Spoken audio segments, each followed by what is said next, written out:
I would like to share with you a very interesting and at the same time emotional and challenging case.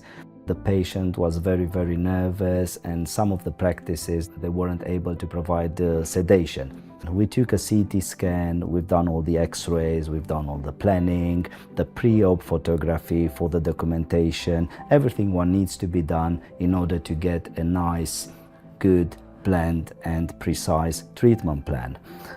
Some of the patient teeth needed to be removed.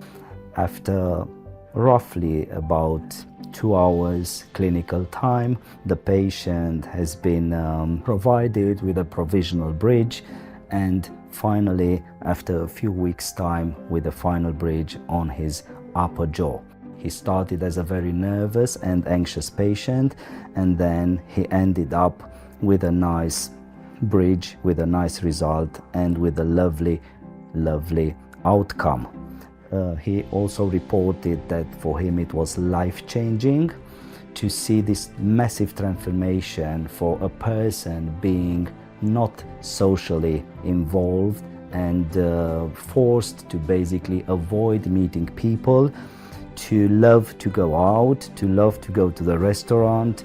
It's very rewarding for a dental implant surgeon like myself to see that you are part of this transformation, and basically you could do a thing which for the patient can be life-changing.